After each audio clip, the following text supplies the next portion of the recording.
Time out. Didn't y'all say that PBC was done? PBC was broke? PBC was finished? PBC was going to sink? Huh? And now there's people out there that's frustrated with PBC because they're blackballing Terence Crawford from fighting Tim Tszyu. But why would you want Terence Crawford with PBC? If they broke, if they done, if they're a sinking ship, why would you want the number one pound for pound, arguably pound for pound fighter of the world, number one fighter of the world, with a sinking ship? Why would you want Terence Crawford and with PBC? See, this is what happens when people create a narrative and the narrative come back around and bite them in the ass. See, because as we could see is, especially today, we're going to have a good matchup between Tim Tszyu versus Fundora, Rolly versus Cruz, Lara back in the ring. PBC is not done. And then in the following month, we're going to see the 4-division world champion, super middleweight undisputed, King Nello, a.k.a. Cartelo, a.k.a. Cash Nello, a.k.a. Payday, a.k.a. got it here, man, versus Jaime Munguia. And we all know that guys like Gervonta Tank Davis is going to be back in the ring in June. And then we all know in the following month, we're probably going to see David Benavidez. And then we all know that, that PBC is going to stay alive and well. So what was all this about, creating all this narrative about that PBC is done? See, nobody is freezing out Terence Crawford. Terence Crawford is doing his business decision to be frozen out by PBC. If y'all want to put it that way, if anybody is freezing anybody out, will be Terence Crawford freezing himself out of PBC inventories. What I'm talking about. It was Bud Crawford. It was Bud Crawford that decided to sign the extension when he was with Top Rank and not go to PBC. He probably would have got Errol Spence, Keith Thurman, Sean Porter, Daniel Silva Garcia earlier, right? It was Bud Crawford that was negotiating with Errol Spence that summer and pulled out of the negotiation to go to BLK Prime and get that, whatever, what was it, $10 million or more or less versus David Avanesian. He put the fight with Errol Spence in jeopardy. It was Bud Crawford that decided to do that.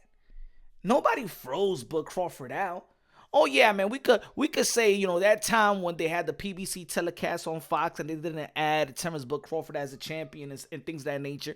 And yes, we seen that PBC probably be throwing the WBO under the bus, right? But I don't think that PBC is freezing now Terence Crawford. If you don't do business with PBC, PBC is gonna it's just gonna pay attention to their fighters. Just like Top Rank. If you're not with Top Rank, they're going to pay attention to Keyshawn, to Shakur Stevenson, to Teofimo Lopez. If you're with Golden Boy Promotion, they're going to stay, the Golden Boy Promotion is going to stay with Ryan Garcia, Virgil Ortiz, Jose Ramirez now, you feel me, Suldo Ramirez. They're going to focus on them. Matchroom is going to focus on Raymond Ford, is going to focus on Anthony Joshua and things of that nature. That doesn't mean that there's no crossover promotion. Let's also not forget that it was PBC that gave Terence Crawford his defining moment in becoming a 2-division undisputed world champion. It was PBC that gave him the opportunity to have a pay-per-view success event, because we all know that almost all the pay-per-view that Terence Crawford on Top Rank, it all flopped. So maybe Terence Crawford should be saying, you know what, let me make the move that Manny Pacquiao made and sign with PBC. Let me make the move that Canelo Alvarez made and sign with PBC. Why don't he make the move and say, you know what, let me sign with PBC. Let me be part of the team so I could be a priority. And maybe they'll be like, you know what, this Tim Tszyu versus Bud Crawford is the fight to make primarily.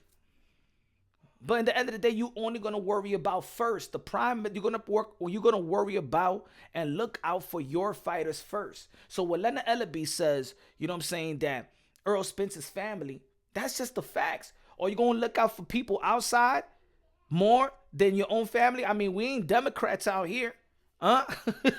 We ain't the left looking out for the illegal immigrants more than American citizens, right? You don't want that to happen, right? You want the government to be looking out for you as a citizen, right? You want to be the primary, right?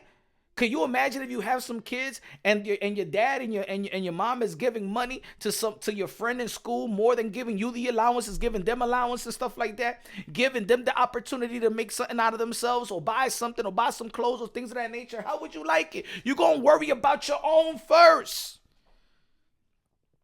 If Bud Crawford wants PBC fighters, look, damn it, sound with you want Jamel Charlo, sound with PBC. You want Tim Tszyu of Fundura, sound with PBC. You was willing to fight the winner of Tim Tszyu versus Keith on top 30. You want Keith? Fine, sign with PBC. Sign your 2 or 3 fight deal if you want PBC's inventory. I mean, they did look out for you. They did look out for you. Why you think Canelo Alvarez went back to PBC? Because also PBC gave Canelo Alvarez the opportunity to become an undisputed world champion. Right? So, for the narrative pushers and stuff like that, tell Terence Bud Crawford to sign with PBC if you want some PBC inventories. And stop with this weak narrative that, oh my God, they're done. They're done. They're finished. They're not done. They're not done. And sometimes they can have a year that's more successful than other years. There's sometimes they gotta cut down, just like any other job. They gotta cut employees, right? So at the end of the day, man, I think people need to quit with this narrative and quit with this hate about what the PBC and these narrative pushes out here in the YTBC and the YouTube boxing community. Let's follow boxing. I would like to see Terence Bud Crawford with the winner of Tim Tszyu and Fundura. Yeah, cool. I would like to see Bud Crawford versus Jamel Charlo. I would have loved to see Terence Bud Crawford versus Boots Ennis. I would like to see Terence Bud Crawford versus Teofimo Lopez if he's wanted to move up. I want to see Terence Bud Crawford back in the ring because Bud Crawford himself says this is the Bud Crawford era. But how is it going to be the Bud Crawford era if you're not even active in your era?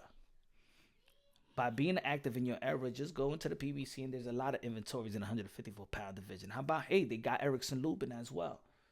You got Erickson Lubin. You got Brian Castano out there. You got a lot of, especially in the 154-pound division, the PBC got it on lock. Floyd Mayweather signed what was it, a 6 or 7 fight deal at the age of 36, that Showtime deal at the age of 36. Bud Crawford could do the same thing. And look how Mayweather became rich. Didn't Bud Crawford call out Canelo Alvarez as well? Well, he's dealing with PBC, Bud. Go out there and deal with PBC. So that's my take. Let me know what y'all think, man. Subscribe to the channel, smash the like button. Y'all already know this is Punch Run Boxing, aka Mr. Moonshine himself, aka El Adobo, aka El Sazón, aka El Borracho, aka Café Bustelo, aka El Pastor de Boxeo. Happy Easter. Love you. God bless. And on to the next.